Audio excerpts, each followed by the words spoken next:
Darkness by Joseph Conrad. Chapter 2, Part 2. Two pilgrims were quarrelling in hurried whispers as to which bank. Left. No, no. How can you? Right, right, of course. It is very serious, said the manager's voice behind me. I would be desolate if anything should happen to Mr. Kurtz before we came up.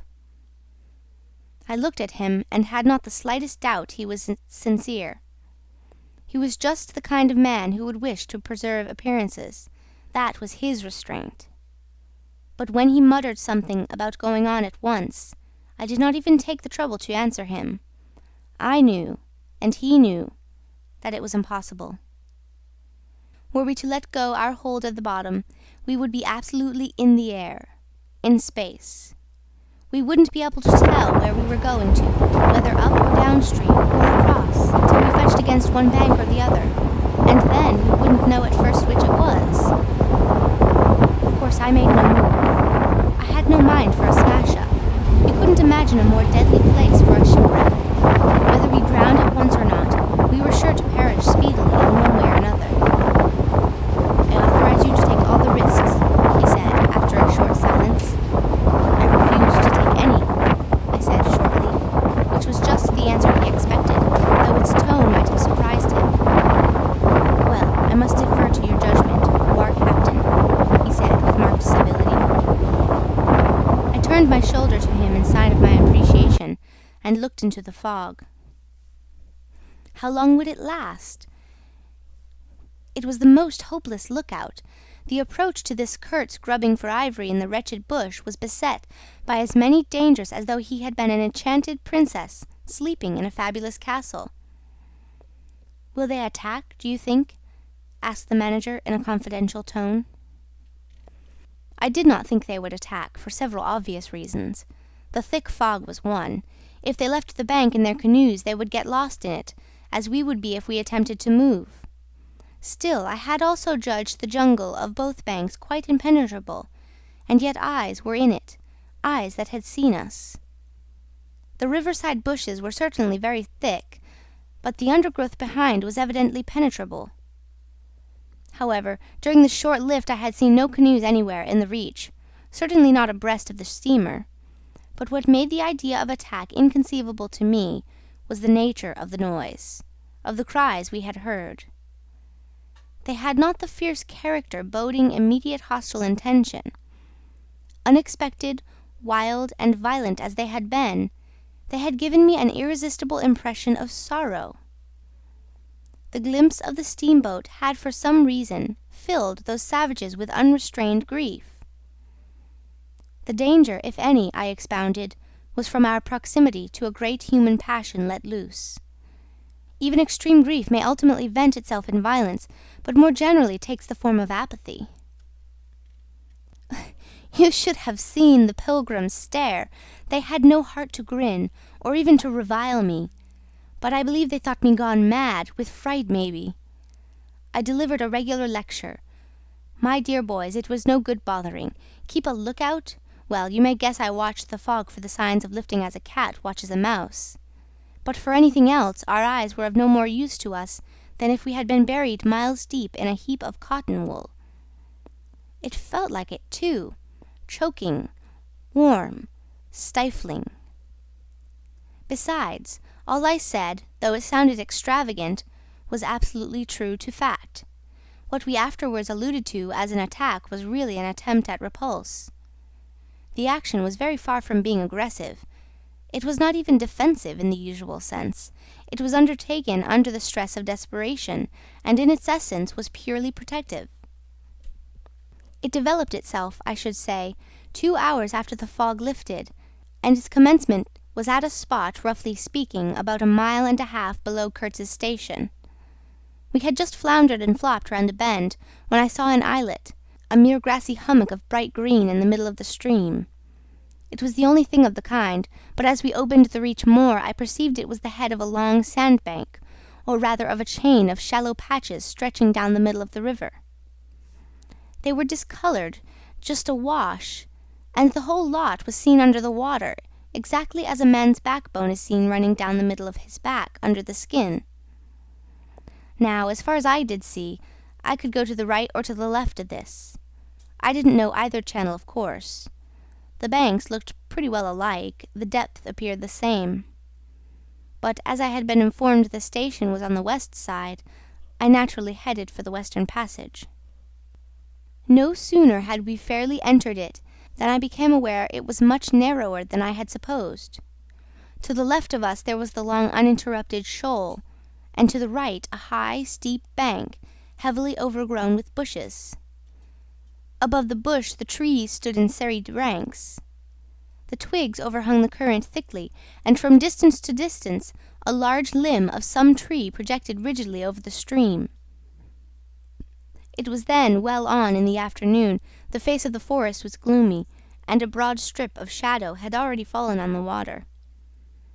In this shadow we steamed up, very slowly, as you may imagine. I sheered her well inshore, the water being deepest near the bank, as the sounding-pole informed me. One of my hungry and forbearing friends was sounding in the bows just below me. This steamboat was exactly like a decked scow. On the deck there were 2 little teak-wood houses with doors and windows. The boiler was in the fore-end, and the machinery right astern. Over the whole there was a light roof supported on stanchions. The funnel projected through that roof, and in front of the funnel a small cabin built of light planks served for a pilot-house. It contained a couch, 2 camp stools, a loaded Martini Henry leaning in one corner, a tiny table, and the steering wheel. It had a wide door in front and a broad shutter at each side. All these were always thrown open, of course. I spent my days perched up there on the extreme fore-end of that roof before the door. At night I slept, or tried to, on the couch. An athletic black belonging to some coast tribe, and educated by my poor predecessor, was the helmsman. He sported a pair of brass earrings, wore a blue cloth wrapper from the waist to the ankles, and thought all the world of himself. He was the most unstable kind of fool I had ever seen. He steered with no end of a swagger while you were by, but if he lost sight of you, he became instantly the prey of an abject funk, and would let that cripple of a steamboat get the upper hand of him in a minute. I was looking down at the sound pole and feeling much annoyed to see at each try a little more of it stuck out of that river, when I saw my poleman give up on the business suddenly and stretch himself flat on the deck, without even taking the trouble to haul his pole in. He kept hold on it, though, and it trailed in the water. At the same time the fireman, whom I could also see below me, sat down abruptly before his furnace and ducked his head. I was amazed. Then I had to look at the river mighty quick, because there was a snag in the fairway. Sticks. Little sticks were flying about, thick. They were whizzing before my nose, dropping below me, striking behind me against my pilot-house. All this time the river, the shore, the woods were very quiet. Perfectly quiet. I could only hear the heavy splashing thump of the stern wheel and the patter of these things. We cleared the snag clumsily. Arrows, by Jove, we were being shot at. I stepped in quickly to close the shutter on the land side.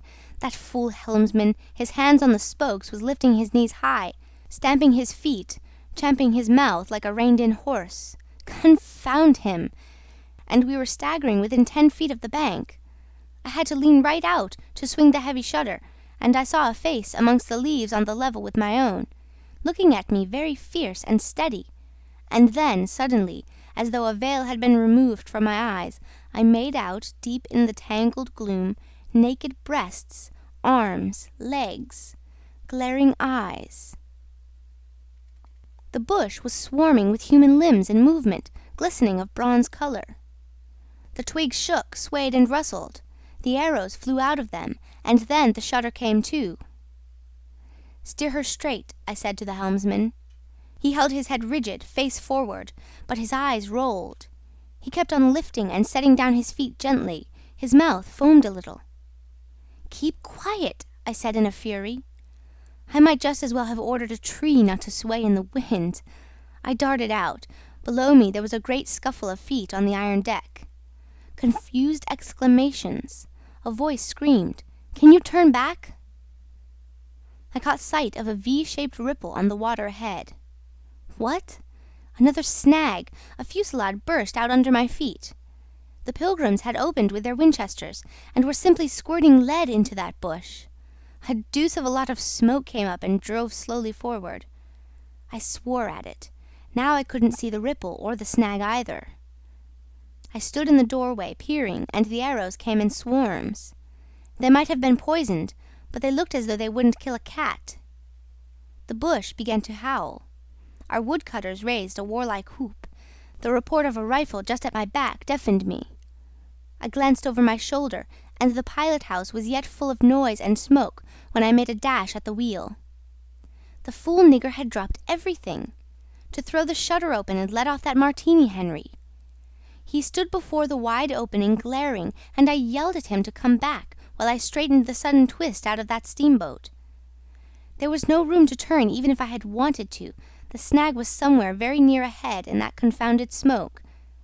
There was no time to lose, so I just crowded her into the bank, right into the bank, where I knew the water was deep. We tore slowly along the overhanging bushes in a whirl of broken twigs and flying leaves. The fusillade below stopped short, as I had foreseen it would when the squirts got empty.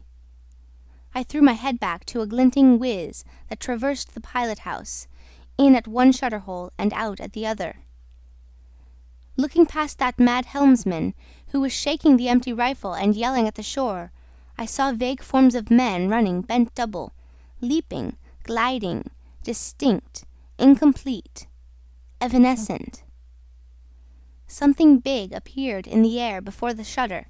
The rifle went overboard, and the man stepped back swiftly, looked at me over his shoulder in an extraordinary, profound, familiar manner, and fell upon my feet. The side of his head hit the wheel twice, and the end of what appeared a long cane clattered round and knocked over a little camp stool. It looked as though, after wrenching that thing from somebody ashore, he had lost his balance in the effort. The thin smoke had blown away. We were clear of the snag, and looking ahead I could see that in another 100 yards or so I would be free to sheer off, away from the bank. But my feet felt so very warm and wet that I had to look down. The man had rolled on his back and stared straight up at me. Both his hands clutched that cane. It was the shaft of a spear that, either thrown or lunged through the opening, had caught him in the side, just below the ribs.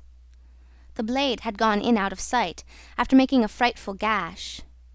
My shoes were full. A pool of blood lay very still, gleaming dark red under the wheel.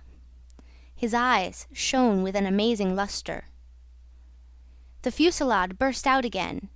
He looked at me anxiously, gripping the spear like something precious, with an air of being afraid I would try to take it away from him. I had to make an effort to free my eyes from his gaze and attend to the steering. With one hand I felt above my head for the line of the steam whistle, and jerked out screech after screech hurriedly. The tumult of angry and warlike yells was checked instantly, and then from the depths of the woods went out such a tremulous and prolonged wail of mournful fear and utter despair as may be imagined to follow the flight of the last hope from the earth. There was a great commotion in the bush. The shower of arrows stopped, a few dropping shots rang out sharply. Then silence, in which the languid beat of the stern wheel came plainly to my ears. I put the helm hard a-starboard at the moment when the pilgrim in pink pajamas, very hot and agitated, appeared in the doorway. "The manager sends me," he began in an official tone, and stopped short. "Good God!" he said, glaring at the wounded man. We two whites stood over him, and his lustrous and inquiring glance enveloped us both. I declare, it looked as though he would presently put to us some questions in an understandable language. But he died without uttering a sound, without moving a limb, without twitching a muscle. Only in the very last moment, as though in response to some sign we could not see, to some whisper we could not hear, he frowned heavily, and that frown gave to his black death mask an inconceivably somber, brooding, and menacing expression. The luster of inquiring glance faded swiftly into vacant glassiness. "Can you steer?" I asked the agent eagerly. He looked very dubious, but I made a grab at his arm, and he understood at once I meant him to steer whether or no. To tell you the truth, I was morbidly anxious to change my shoes and socks. "He is dead," murmured the fellow, immensely impressed. "No doubt about it," said I, tugging like mad at the shoelaces. "And by the way, I suppose Mr. Kurtz is dead as well by this time." For the moment, that was the dominant thought. There was a sense of extreme disappointment, as though I had found out I had been striving after something altogether without a substance. I couldn't have been more disgusted if I had travelled all this way for the sole purpose of talking with Mr. Kurtz. I flung one shoe overboard, and became aware that that was exactly what I had been looking forward to. A talk with Kurtz. I made the strange discovery that I had never imagined him as doing, you know, but discoursing. I didn't say to myself, "Now I will never see him," or "Now I will never shake him by the hand," but "Now I will never hear him." The man presented himself as a voice. Not, of course, that I did not connect him with some sort of action. Hadn't I been told, in all the tones of jealousy and admiration, that he had collected, bartered, swindled, or stolen more ivory than all the other agents altogether? That was not the point. The point was in his being a gifted creature, and that all of his gifts, the one that stood out preeminently, that carried with it a sense of real presence, was his ability to talk. His words. The gift of expression. The bewildering, the illuminating, the most exalted and the most contemptible.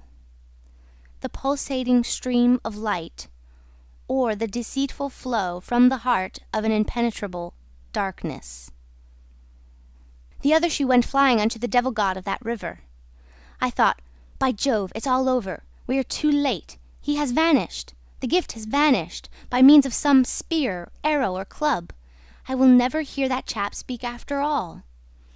And my sorrow had a startling extravagance of emotion, even such as I had noticed in the howling sorrow of these savages in the bush. I couldn't have felt more of lonely desolation somehow, had I been robbed of a belief or had missed my destiny in life.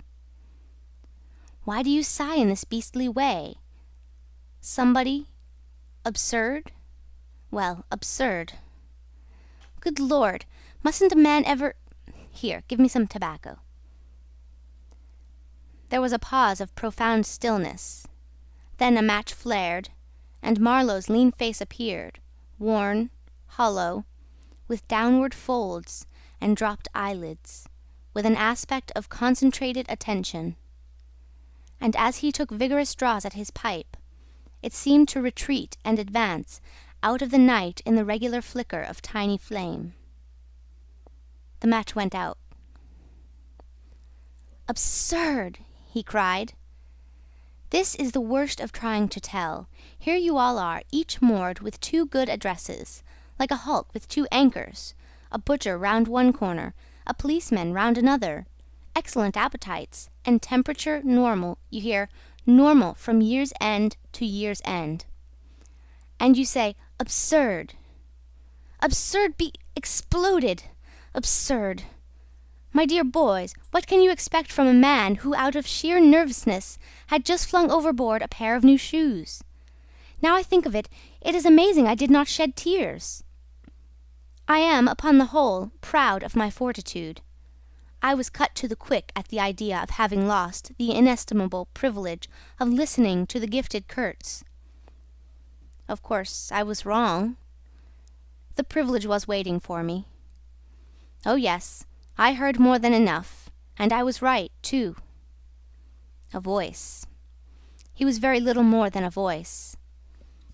And I heard him, it, this voice, Other voices. All of them were so little more than voices, and the memory of that time itself lingers around me, impalpable, like a dying vibration of one immense jabber, silly, atrocious, sordid, savage, or simply mean, without any kind of sense. Voices. Voices. Even the girl herself, now. He was silent for a long time. I laid the ghost of his gifts at last with a lie, he began suddenly. Girl? What? Did I mention a girl? Oh, she is out of it completely. The women, I mean, are out of it, should be out of it. We must help them to stay in that beautiful world of their own, lest ours gets worse. Oh, she had to be out of it.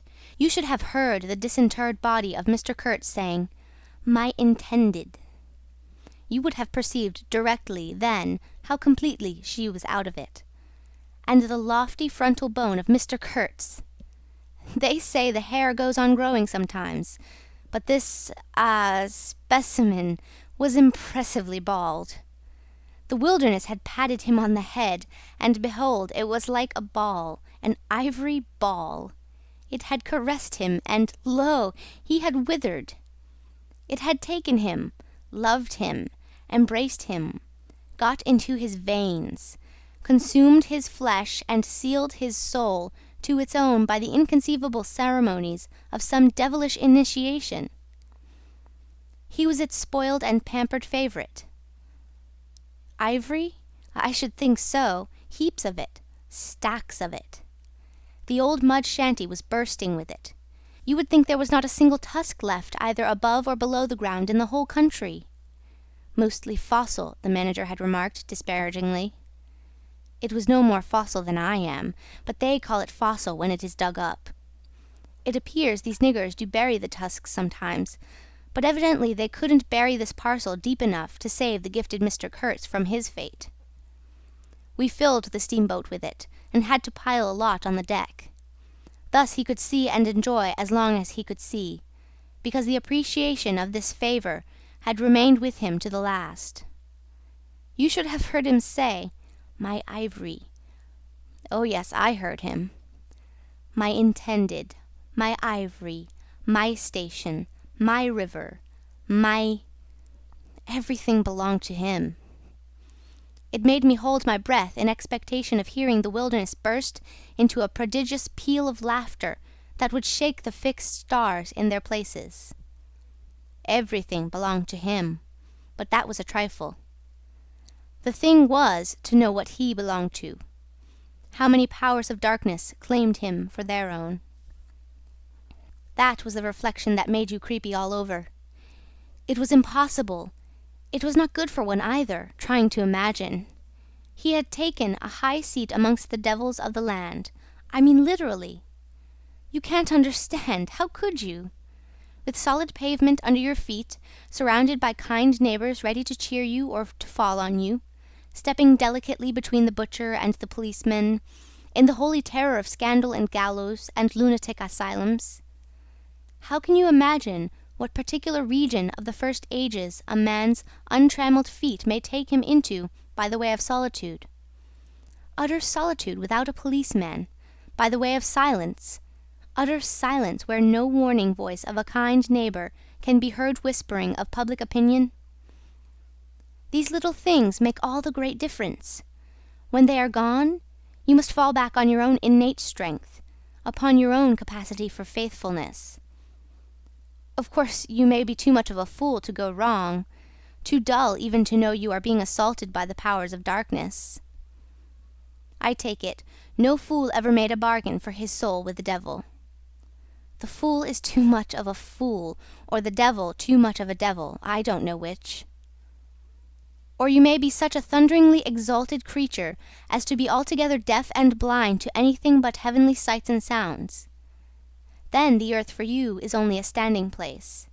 And whether to be like this is your loss or your gain, I won't pretend to say, but most of us are neither one nor the other. The earth for us is a place to live in, where we must put up with sights, with sounds, With smells too, by Jove! Breathe dead hippo, so to speak, and not be contaminated. And there, don't you see? Your strength comes in, the faith in your ability for the digging of unostentatious holes to bury the stuff in. Your power of devotion, not to yourself, but to an obscure, back-breaking business. And that's difficult enough. Mind, I am not trying to excuse or even explain. I am trying to account myself for Mr. Kurtz, for the shade of Mr. Kurtz. This initiated wrath from the back of nowhere honored me with its amazing confidence before it vanished altogether. This was because it could speak English to me. The original Kurtz had been educated partly in England, and as he was good enough to say himself, his sympathies were in the right place. His mother was half English, his father was half French. All Europe contributed to the making of Kurtz, and by I learned that, most appropriately, the International Society for the Suppression of Savage Customs had entrusted him with the making of a report for its future guidance. And he had written it too. I've seen it. I've read it. It was eloquent, vibrating with eloquence, but too high-strung, I think. 17 pages of close writing he had found time for. But this must have been before his, let us say, nerves went wrong and caused him to preside at certain midnight dances ending with unspeakable rites, which, as far as I reluctantly gathered from what I heard at various times, were offered up to him, do you understand? To Mr. Kurtz himself. But it was a beautiful piece of writing. The opening paragraph, however, in the light of later information, strikes me now as ominous. He began with the argument that we whites, from the point of development we had arrived at, must necessarily appear to them, savages, in the nature of supernatural beings. We approach them with the might of a deity, and so on and so on.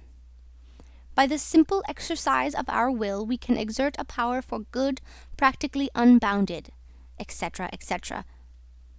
From that point he soared and took me with him. The peroration was magnificent, though difficult to remember, you know. It gave me the notion of an exotic immensity, ruled by an august benevolence. It made me tingle with enthusiasm. This was the unbounded power of eloquence, of words, of burning, noble words. There were no practical hints to interrupt the magical current of phrases, unless a kind note at the foot of the last page, scrawled evidently much later in an unsteady hand, may be regarded as the exposition of a method. It was very simple, and at the end of that moving appeal to every altruistic sentiment it blazed at you, luminous and terrifying, like a flash of lightning in a serene sky. Exterminate all the brutes. The curious part was that he had apparently forgotten all about that valuable postscriptum, because later on, when he in a sense came to himself, he repeatedly entreated me to take good care of my pamphlet, he called it, as it was sure to have in the future a good influence upon his career. I had full information about all these things, and besides, as it turned out, I was to have the care of his memory. I've done enough for it to give me the undisputable right to lay it, if I choose, for an everlasting rest in the dustbin of progress, amongst all the sweepings and, figuratively speaking, all the dead cats of civilization. But then, you see, I can't choose. He won't be forgotten. Whatever he was not common. He had the power to charm or frighten rudimentary souls into an aggravated witch dance in his honor. He could also fill the small souls of the pilgrims with bitter misgivings. He had one devoted friend, at least, and he had conquered one soul in the world that was neither rudimentary nor tainted with self-seeking. No, I can't forget him, though I am not prepared to affirm the fellow was exactly worth the life we lost in getting to him. I missed my late helmsman awfully. I missed him even while his body was still lying in the pilot-house. Perhaps you will think it passing strange, this regret, for a savage who was no more account than a grain of sand in a black Sahara. Well, you don't see. He had something. He had steered. For months I had him at my back, a help, an instrument. It was a kind of partnership. He steered for me, I had to look after him, I worried about his deficiencies, and thus a subtle bond had been created, of which I only became aware when it was suddenly broken. And the intimate profundity of that look he gave me when he received his hurt remains to this day in my memory, like a claim of distant kinship affirmed in a supreme moment. Poor fool! If he had only left that shutter alone! He had no restraint, just like Kurtz. A tree swayed by the wind. As soon as I had put on a dry pair of slippers, I dragged him out, after first jerking the spear out of his side, which operation I confess I performed with my eyes shut tight. His heels leaped together over the little doorstep. His shoulders were pressed to my breast. I hugged him from behind desperately. Oh, he was heavy, heavier than any man on earth, I should imagine. Then, without more ado, I tipped him overboard. The current snatched him as though he had been a wisp of grass, and I saw the body roll over twice before I lost sight of it forever. All the pilgrims and the manager were then congregated on the awning deck about the pilot-house, chattering at each other like a flock of excited magpies. And there was a scandalized murmur at my heartless promptitude. What they wanted to keep that body hanging about for, I can't guess. Embalm it, maybe? But I had also heard another, and a very ominous, murmur on the deck below. My friends, the woodcutters, were likewise scandalized, and with better show of reason, though I admit that the reason itself was quite inadmissible. Oh, quite! I had made up my mind that if my late helmsman was to be eaten, the fishes alone should have him. He had been a very second-rate helmsman while alive, but now he was dead, he might have become a first-class temptation, and possibly cause some startling trouble. Besides, I was anxious to take the wheel, the man in pink pyjamas showing himself a hopeless duffer at the business. This I did directly the simple funeral was over. We were going half-speed, keeping right in the middle of the stream, and I listened to the talk about me. They had given up Kurtz. They had given up the station. Kurtz was dead, and the station had been burnt, and so on, and so on. The red-haired pilgrim was beside himself with the thought that at least this poor Kurtz had been properly avenged. "Say, we must have made a glorious slaughter of them in the bush, eh? What do you think? Say?" He positively danced, the bloodthirsty little gingery beggar. And he had nearly fainted when he saw the wounded man. I could not help saying, "You made a glorious lot of smoke, anyhow." I had seen from the way the tops of the bushes rustled and flew that almost all the shots had gone too high. You can't hit anything unless you take aim and fire from the shoulder. But these chaps fired from the hip with their eyes shut. The retreat, I maintained, and I was right, was caused by the screeching of the steam whistle. Upon this they forgot Kurtz, and began to howl at me with indignant protests. The manager stood by the wheel, murmuring confidentially about the necessity of getting well away down the river, before dark at all events, when I saw in the distance a clearing on the riverside, and the outlines of some sort of building. "What's this?" I asked. He clapped his hands in wonder. "The station!" he cried. I edged in at once, still going half-speed. Through my glasses I saw the slope of a hill interspersed with rare trees, and perfectly free from undergrowth. A long decaying building on the summit was half buried in the high grass. The large holes in the peaked roof gaped black from afar. The jungle and the woods made a background. There was no enclosure or fence of any kind, but there had been one apparently, for near the house 6 slim posts remained in a row, roughly trimmed and with their upper ends ornamented with round carved balls. The rails, or whatever there had been between, had disappeared. Of course, the forest surrounded all that. The river-bank was clear, and on the water-side I saw a white man under a hat like a cart-wheel beckoning persistently with his whole arm. Examining the edge of the forest above and below, I was almost certain I could see movements. Human forms gliding here and there. I steamed past prudently, then stopped the engines and let her drift down. The man on the shore began to shout, urging us to land. "We have been attacked," screamed the manager. I know, it's all right," yelled back the other, and as cheerful as you please. "Come along, it's all right, I am glad." His aspect reminded me of something I had seen, something funny I had seen somewhere. As I maneuvered to get alongside, I was asking myself, what does this fellow look like? Suddenly I got it. He looked like a harlequin. His clothes had been made of some stuff that was brown holland, probably, but it was covered with patches all over, with bright patches, blue, red, and yellow, patches on the back, patches on the front, patches on elbows, on knees, colored binding around his jacket, scarlet edging at the bottom of his trousers, and the sunshine made him look extremely gay and wonderfully neat withal, because you could see how beautifully all this patching had been done. A beardless, boyish face, very fair, no features to speak of, nose peeling, little blue eyes, smiles and frowns chasing each other over that open countenance like sunshine and shadow on a windswept plain. "Look out, Captain!" he cried. "There's a snag lodged in here last night."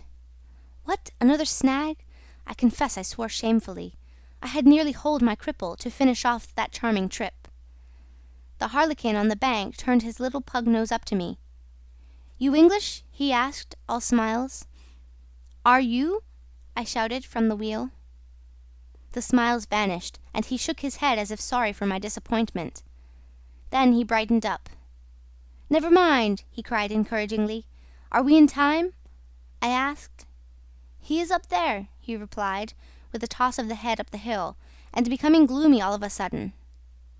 His face was like the autumn sky, overcast one moment and bright the next. When the manager, escorted by the pilgrims, all of them armed to the teeth, had gone to the house, this chap came on board. "I say, I don't like this. These natives are in the bush," I said. He assured me earnestly it was all right. "They are simple people," he added. "Well, I am glad you came. It took me all my time to keep them off." "But you said it was all right," I cried. "Oh, they meant no harm," he said, and as I stared he corrected himself. "Not exactly." Then vivaciously, "My faith, your pilot-house wants a clean-up." In the next breath he advised me to keep enough steam on the boiler to blow the whistle in case of any trouble. "One good screech will do more for you than all your rifles. They are simple people," he repeated. He rattled away at such a rate he quite overwhelmed me. He seemed to be trying to make up for lots of silence, and actually hinted, laughing, that such was the case.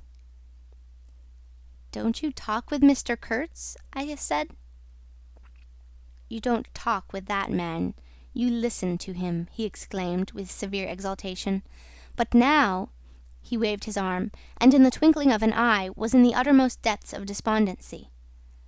In a moment he came up again with a jump, possessed himself of both my hands, shook them continuously while he gabbled, "Brother sailor, honor, pleasure, delight, introduce myself, Russian, son of an archpriest, government of Tamboy, what?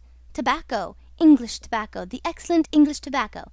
Now that's brotherly. Smoke? Where's a sailor that does not smoke?" The pipe soothed him, and gradually I made out he had run away from school, had gone to sea in a Russian ship, ran away again, served some time in English ships, was now reconciled with the archpriest. He made a point of that. "But when one is young one must see things, gather experience, ideas, enlarge the mind." "Here," I interrupted, "you can never tell." "Here I met Mr. Kurtz," he said, youthfully solemn and reproachful. I held my tongue after that. It appears he had persuaded a Dutch trading house on the coast to fit him out with stores and goods, and had started for the interior with a light heart and no more idea of what would happen to him than a baby. He had been wandering about that river for nearly 2 years alone, cut off from everybody and everything. "I am not so young as I look. I am 25, he said. "At first old Van Schuiten would tell me to go to the devil," he narrated with keen enjoyment. "But I stuck to him and talked, till at last he got afraid I would talk the hind leg off his favorite dog, so he gave me some cheap things and a few guns, and told me he hoped he would never see my face again. Good old Dutchman Van Schuiten. I've sent him one small lot of ivory a year ago, so that he can't call me a little thief when I get back. I hope he got it. And for the rest, I don't care. I had some wood stacked for you. That was my old house. Did you see?" I gave him Towson's book. He made as though he would kiss me, but restrained himself. "The only book I had left, and I thought I had lost it," he said, looking at it ecstatically. "So many accidents happen to a man going about alone, you know. Canoes get upset sometimes, and sometimes you got to clear out so quick when the people get angry." He thumbed the pages. "You made notes in Russian?" I asked. He nodded. "I thought they were written in cipher," I said. He laughed, then became serious. "I had lots of trouble to keep these people off," he said. "Did they want to kill you?" I asked. "Oh, no!" he cried, and checked himself. "Why did they attack us?" I pursued. He hesitated, then said shamefacedly, "They don't want him to go."